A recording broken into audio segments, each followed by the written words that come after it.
if you guys can come closer. I know it's in the sun, but you don't need to if you don't want to be in the sun. I totally get it. My name is Kelly, and my co-trainer over here is Katie. And more importantly, she's going to be bringing out one of our ambassador friends to greet you guys.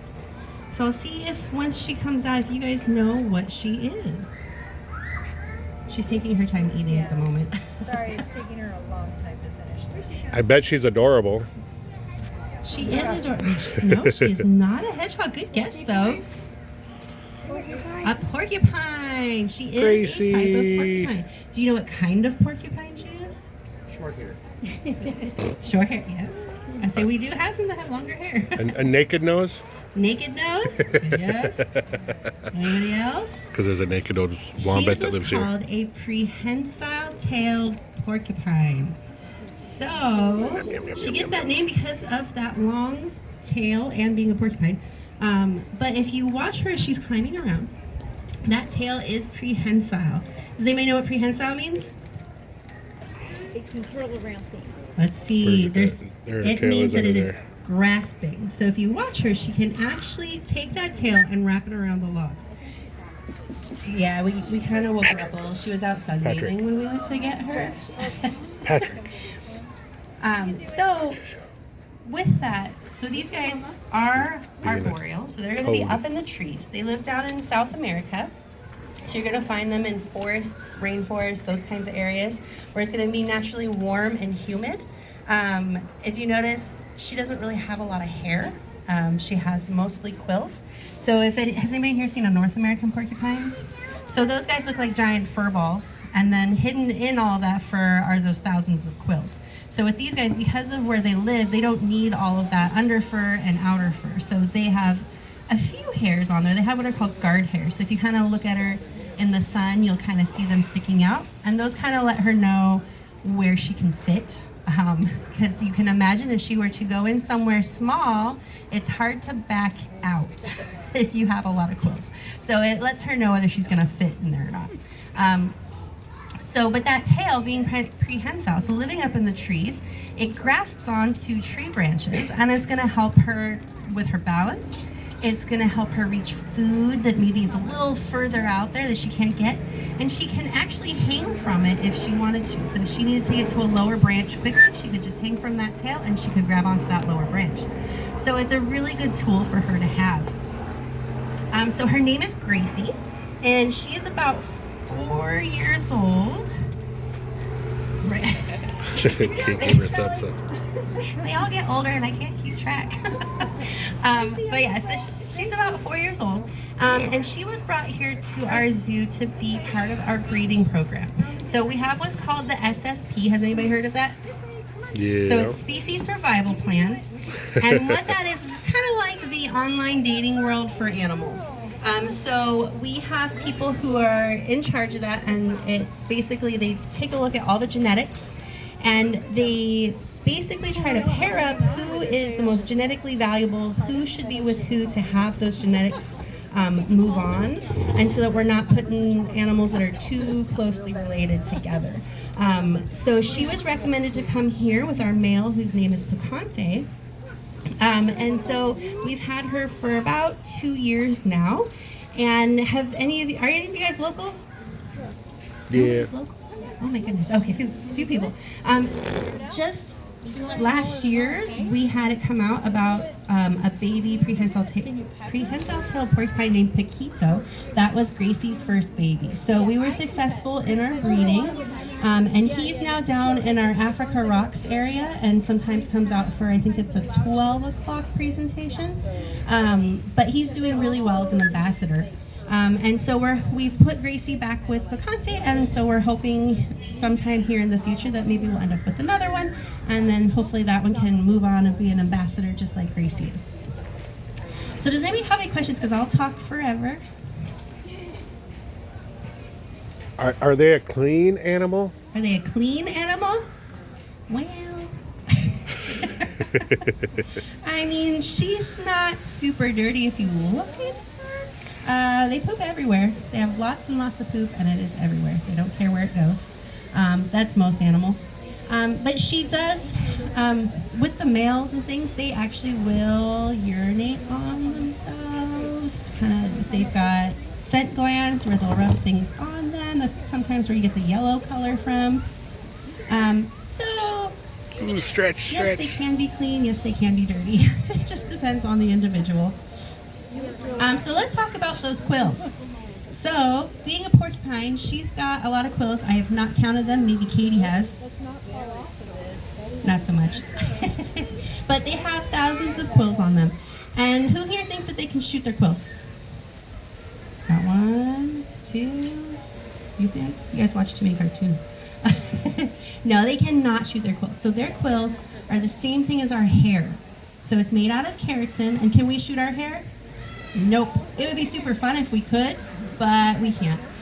So what happens is when they have a predator or something scares them, they do what's called flaring. So they have muscles under their skin. So if you take your arm and you make a nice strongman muscle arm, you can feel how the skin gets tight over your muscle when you flex it. So what happens is she flexes those muscles underneath the skin, and it causes those quills to stand straight up in every different direction. And that way, when a predator comes in and they're sniffing around, they're gonna get a face, arm, hand, whatever it is that's near the porcupine, full of quills. So what happens with those quills is because they're just like our hair, they can just come out pretty easily. And they have little microscopic barbs. It's almost like having fish hooks at the very end of all of those quills. So when they stick into your skin, they get stuck real easily and they just come out of her skin. And then you end up with just thousands of quills in your skin. Now, if you can imagine being, say, a jaguar or something that would be wanting to eat her, and they get a face full, they don't have opposable thumbs like we do, so they cannot just pick those quills out. So chances are what they're gonna do is they're gonna rub their face like this, and all that does is it pushes them further in. So it's an extremely good defense for these guys. Usually the predator does not survive that situation, which is sad, but she's safe. So, all right, what's your question? What are you feeding her? Good question. What are we feeding her? So right now she's eating a piece of corn on the cob. She gets some biscuits, some peas, some yam, some carrots, some lettuce. We have some Patrick, herbivore pellets come here. that are kind of like a mixed up Come plant here. matter that we just have all ground Stand into up a and come pellet. here. She gets browse sticks. Come So here. we have our browse team here that goes and trims a lot of our trees and things. And That's so we why have I'm telling you specific to go ones sit that over there. she can eat. So they bring us those, and she eats the leaves and the bark But off still of those. watch. So she gets a good variety of vegetables and leaves and things. You can sit down there in the shade. Yeah, what's your question? Sit in the shade. Sorry, Dad first. Zoo guy Ryan second. Good question. How long can they live? Katie says forever. We wish they live forever. But these guys can live up into their 20s. Here at a zoo like this, they can Porcupine live booty. a really long time. So normally out in the wild, it's maybe 7 to 10 years. But because here they've got probably better health care than I have. So they've got their wildlife care specialists taking care of them. They have their trainers like Katie. We have vet staff that is on call at least 24/7. We have a nutritionist that's making sure and monitoring what food intake they are. We weigh them Is that better? constantly. So Is that they've better? got a large amount of people Yeah, listen to that Dad. are taking care of these guys and watching everything. So they usually outlive their life expectancies by a lot. We have an armadillo that they typically only live to maybe 15, even in managed care, and she is 30.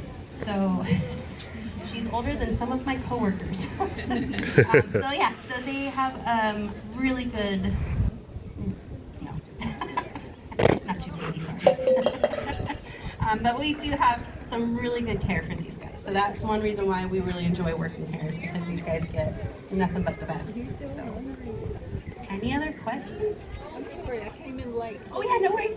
This is a prehensile-tailed porcupine. Her name is Gracie. She's about 4 years old, and these guys come from South America, and they live in the forests down there. If you've ever seen a North American porcupine, that's what we have here. They're a lot hairier, and all their quills are hidden underneath. These guys live in a much hotter, more humid climate, so they don't need as much of the hair. So we talked about their quills. So another thing you guys might notice is her big nose. So she's got an amazing sense of smell. Not so great with the eyesight. These guys are out mostly at nighttime, so they don't really need to be able to see very well. but they can hear really well, and then again, they can smell really well. So they're going to be able to smell that predator before we probably can see it. Yeah. The other cool thing about them, so we're saying prehensile tail, so she can hang from that tail, but her back feet are actually really unique too. So she has her back feet, she can actually rotate them 180 degrees. So what I want everybody to do is stick your hands out, and I want you to turn your hand. Okay, now I want you to stick your foot out. I want you to turn, nope, that's not happening. So she can rotate those back feet 180 degrees, which helps her to climb head first down a tree. So why would she want to climb head first down a tree? Anyone? What's going to be at the bottom of a tree? Predator, right. So if she were to climb bottom first, it's going to be really hard for her to tell where that predator is. So being able to climb head first, she can keep an eye on that predator and know exactly where she needs to go to avoid it. What type of animals are they related to? What kind of animals are they related to? Other porcupines. Rodents. So she is a rodent. So does anybody know what the largest rodent in the world is? Capybara, right. Capybara. So does anybody know what the largest rodent in North America is? Nutria, not porcupine. It's her favorite animal, right? It's the beaver. So beaver is the first largest in North America, and then the North American porcupine is the second. So there's a lot of different species of rodents in the world, so many. And even with porcupines, I want to say there's like 30 different types of porcupines. You wouldn't think there were that many, but there are. So we have our North American, there's the prehensile tail, there's the Mexican hairy, there's a dwarf porcupine. I know, there's in Africa, there is the African crested, so you guys may have seen those ones. Those are the ones that live down on the ground, and they have the huge, gigantic quills on the back end of them. And then there's also the Asian crested that are very similar, just they're actually larger than the African crested. So they come in all shapes and sizes. Question. Yeah. You said they have barbs on the end of the quills. Does that make them unpettable? Are they unpettable? You just have to be very, very careful. So our porcupines here we train them to get used to being touched. You definitely can only go in one direction. But we have trained them, because for us, to train them to be touched, it allows us to do better care for them. It allows us to look at their feet. It allows us to kind of see in their skin and those kinds of things that we normally wouldn't get to see.